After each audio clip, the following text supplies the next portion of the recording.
La nuit était paisible, et tout semblait normal dans la maison. Après une longue journée d'études et de travail, je m'étais finalement glissée sous les couvertures de mon lit. Le calme ambiant était apaisant, et je commençais à m'endormir, laissant derrière moi les soucis de la journée. Ma mère, Lucie, était partie travailler pour son service de nuit, comme d'habitude. Mon beau-père, que j'avais appris à connaître au fil des mois, était resté dans le salon, absorbé par la télévision. Je m'étais à peine endormie lorsqu'un bruit léger, presque imperceptible, m'a alertée. Mon instinct s'est éveillé. C'était comme un petit grincement que j'ai d'abord attribué aux bruits habituels de la maison. Mais à mesure que le son se rapprochait, il est devenu plus distinct. Ma porte de chambre, que je pensais avoir fermée à clé, s'ouvrait lentement. Mon cœur a commencé à battre plus fort. Je me suis redressée dans mon lit, les yeux grands ouverts, essayant de comprendre ce qui se passait. À travers la lumière douce du couloir, j'ai aperçu une silhouette familière se dessiner dans l'encadrement de la porte. C'était mon beau-père.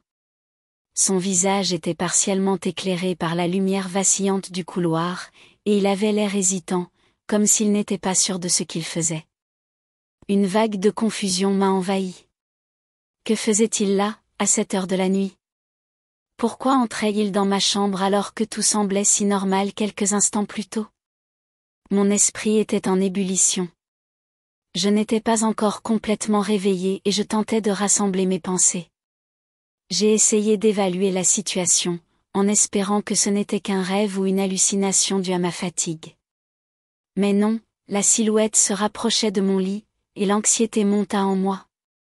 J'ai tenté de garder mon calme et de rester poli, me demandant ce que mon beau-père pouvait vouloir en cette nuit calme et silencieuse. À mesure qu'il avançait dans ma chambre, je pouvais sentir une tension croissante dans l'air. Le léger éclat de la lumière du couloir éclairait faiblement son visage, laissant entrevoir une expression que je ne pouvais pas vraiment comprendre. Il semblait à la fois déterminé et hésitant, comme s'il était tiraillé entre un désir de parler et une peur de ce qu'il allait dire.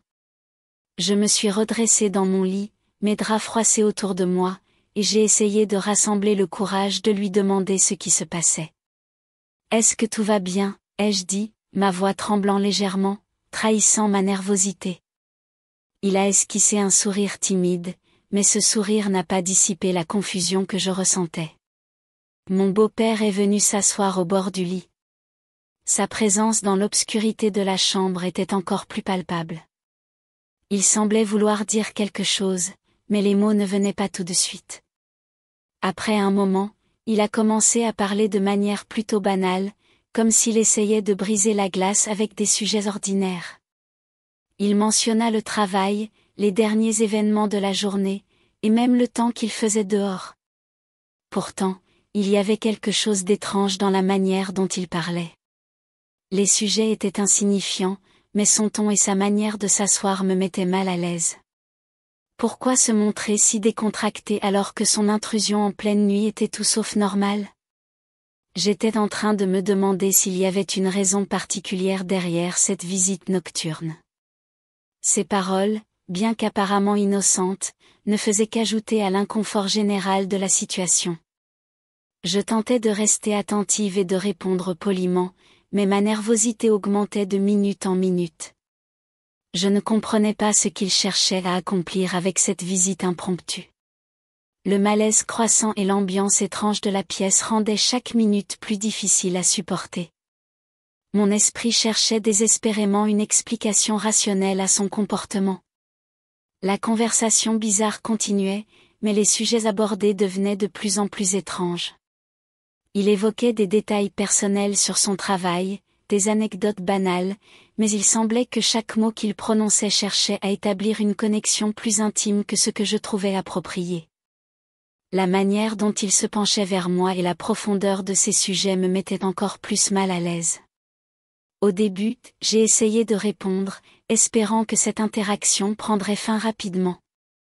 Je lui ai donné des réponses courtes et polies, espérant que cela lui ferait comprendre que je n'étais pas intéressée par une conversation à ce moment-là.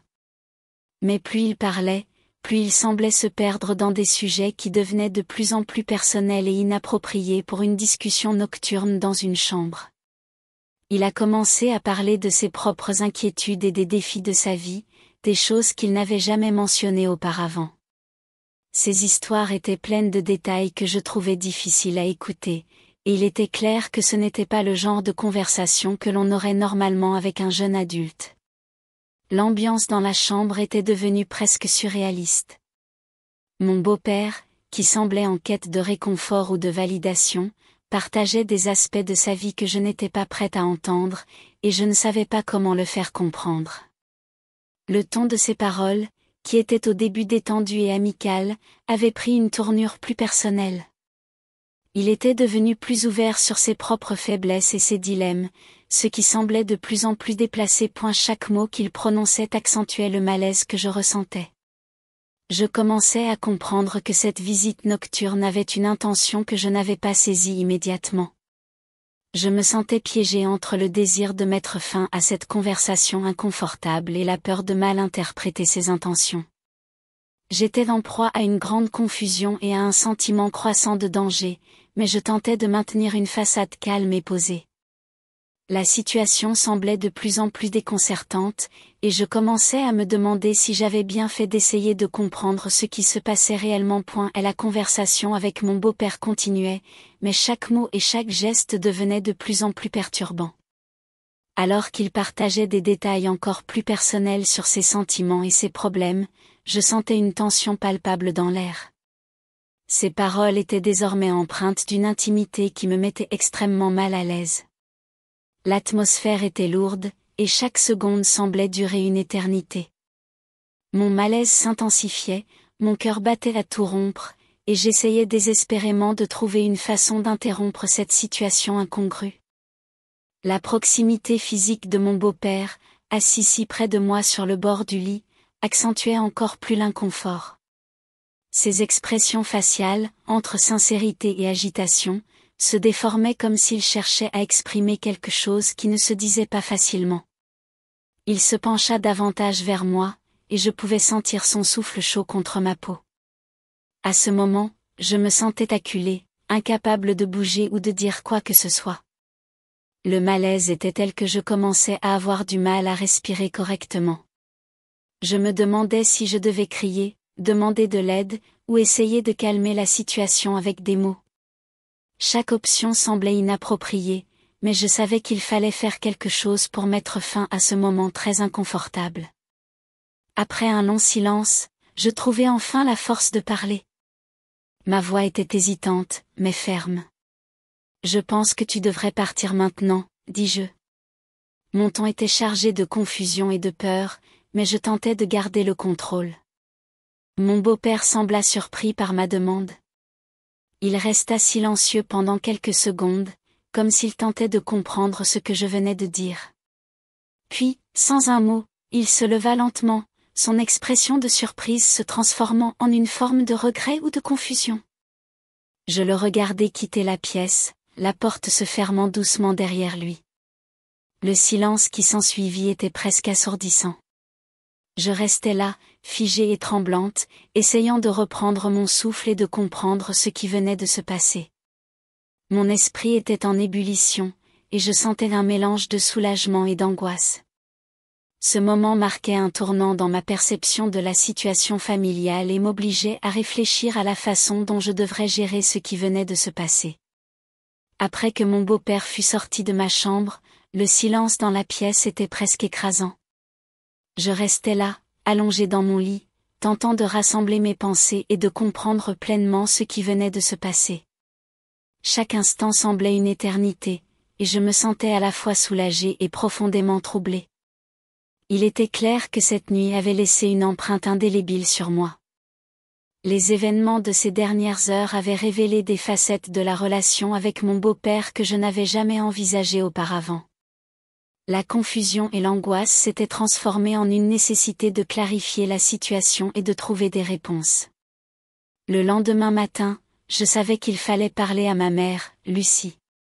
C'était une conversation difficile que je redoutais, mais il était essentiel de partager ce qui s'était passé pour comprendre la situation et protéger mon bien-être. En discutant avec elle, j'espérais qu'elle pourrait m'aider à naviguer à travers ce que j'avais vécu et à mettre en place des limites claires pour éviter que cela ne se reproduise. La situation avec mon beau-père m'avait également fait réfléchir sur mes propres limites et la manière dont je devais les exprimer clairement. Je réalisais à quel point il était important d'avoir des discussions ouvertes et honnêtes dans une famille pour maintenir des relations saines et respectueuses. Ce qui s'était passé avait bouleversé mon sentiment de sécurité et ma confiance en mes relations familiales, mais cela m'avait aussi appris à être plus vigilante et à défendre mes propres besoins et limites. En fin de compte, cette nuit a marqué le début d'un processus de guérison et de clarification dans ma vie familiale. J'ai appris que même les situations les plus inconfortables pouvaient être des opportunités pour grandir et renforcer ses propres valeurs et limites. Le chemin devant moi était encore incertain, mais j'étais déterminée à le parcourir avec courage et intégrité. Si vous avez apprécié cette histoire et souhaitez en voir d'autres, n'oubliez pas de laisser un « j'aime » et de vous abonner à notre chaîne pour plus de récits captivants. Nous aimerions également connaître vos pensées et suggestions. Comment auriez-vous réagi dans une situation similaire? Vos commentaires et retours sont importants pour nous et nous aident à créer du contenu qui résonne avec vous. Merci de nous suivre et de faire partie de notre communauté. À très bientôt pour de nouvelles histoires.